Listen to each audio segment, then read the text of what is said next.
Welcome back, fellow fans of Clash of Clans. If it is your first time here, please do consider subscribing to the channel as we get into a stern warning from the pros to the everyday clasher. Don't try this one at home, you guys. All right, this is an advanced 300 IQ attack strategy that is dangerous. All right, it could really get you in trouble. 5 invisibility spells, and unless you know your spells, unless you are an expert at spell timing and placement, this attack is going to backfire almost every single time. It is crazy how much knowledge this player has as he gets in there, drops the invis spells, wipes out the town hall. But also take a look at the damage inbound from that blimp. See where the baby dragon is? That right there, my friends, is a beautiful funnel on the left hand side that is going to guide that archer queen in and make sure that she eventually goes after the eagle artillery. That's right, check it out. It seems like it's so far away, but then again, watch the precision with which this attack is executed. That poison spell was flawless, and now watch the archer queen with a barbarian king and an ice golem move in towards the center with another wall breaker that gets that wall open.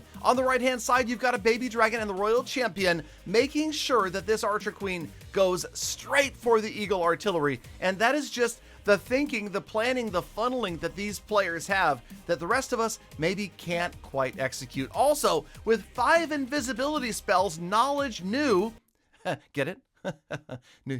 He knew that he was going to have extra invisibility spells and he was going to use them elsewhere in the attack. One on the royal champion, and then the ultimate invisibility spell on the archer queen prolongs her life just enough that she's able to get over there, use her ability, and wipe out the scatter shots. And now the Lalo portion of this attack has not even yet begun, folks, and we are looking at 40% damage. This is no longer a Town Hall 14. This is a Town Hall 7 that needs to be wiped out with a few lava hounds and balloons. So just a lot of fun to watch these guys execute. And today's episode is really focused on the impeccable imagination that allows these players to insert immaculate invisibility. And no, my episodes are not scripted, and I did say that on the first try. Let's move on. Okay, so you know where this is headed. Obviously, Knowledge is going to wipe out the rest of this base, and Lalo is a skill in and of itself, but the invisibility spell usage that you see from these players, I mean, the timing is just incredible. There is almost no tolerance for error when you are using an invisibility spell. It is unlike any other spell in the game. It is one of the highest risk, highest reward things you can do in any attack. And I'll tell you this right now, if you want to practice, there is almost no better attack to practice with than Sneaky Goblins. That is right, if you use the invisibility spells on Sneaky Goblin attacks, specifically trying to target the Town Hall, it will enable you to do it in other attacks like this one right here. And yes, you too can have the knowledge. Okay, let's move on to another attack. Yes, from Knowledge. Yes, during the same CWL. And yes, the Lava Hound gets in there and tanks for that blimp. The blimp rolls in right next to the Town Hall, and the Super Wizards are just absolutely rocking. But watch this time, as Knowledge is going to use every single invisibility spell in his arsenal to get max value right here. Look at the amount of damage that has been done. By the time these wizards are gone, 19%, nearly 1/5 of this base has been destroyed. And watch the Archer Queen at the top left of your screen. I almost named this video When Sui Heroes Won't Die, because this Archer Queen is not going to go down. How does this even happen? Knowledge rolls in, and yes, no healers, only the unicorn is on that Archer Queen, yet she will survive to the very end of this 3-star attack. So sorry if I spoiled it for you. If you want to fast forward 2 minutes, that's just fine, but it's an amazing attack. It is a lot of fun to watch, and yes, the invisibility spell action all happened at the very beginning. However, the value that Knowledge gained right there at the opening also created the funnel, also allowed the Royal Champion to get in and take out the single target Inferno, and the Archer Queen to roll into her ultimate target,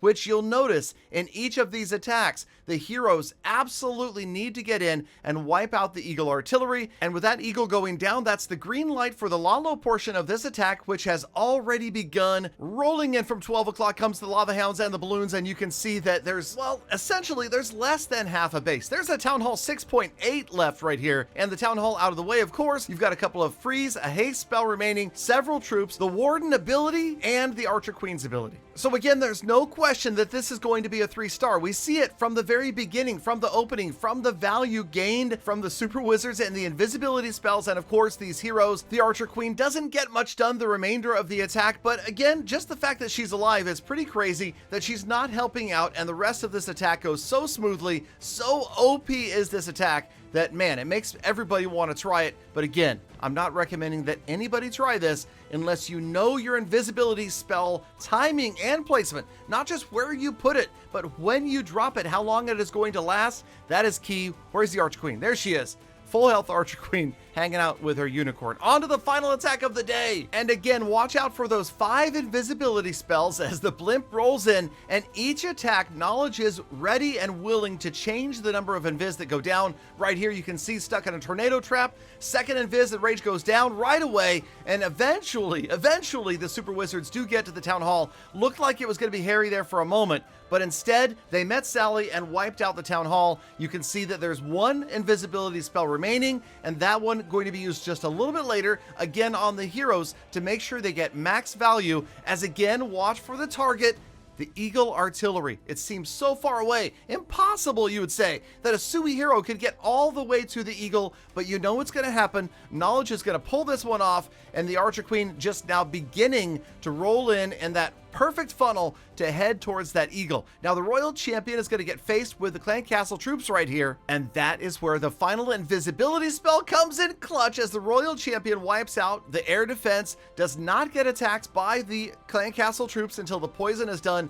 max damage, and finally she's going to face off with the ice golems, but eventually she'll make it deep enough that she'll take out the scattershot in the core, and that's going to help that Archer Queen move even closer towards the Eagle. But she seems so far away, right? Just be patient, wait and watch, because the Archer Queen somehow, some way rolls in and teamed up with the Royal Champion. That Eagle is going to go down. The Barbarian King had blasted a hole in that wall right there that allowed the Archer Queen to get to that enclosure. There goes your Eagle. And now, once again, it's the green light for the Lalo portion of the attack to begin when about half of the base is already gone. Am I a Clash nerd? Am I enjoying this stuff a little bit too much for having played the game for over 9 years? I don't know, but it is still fun to watch these guys when they roll in here with unexpected strategies, with skill levels that are head and shoulders above the vast majority of all Clash players. I'm sorry, just most of us don't think this way. But then again, of course, you have to remember these guys are professionals.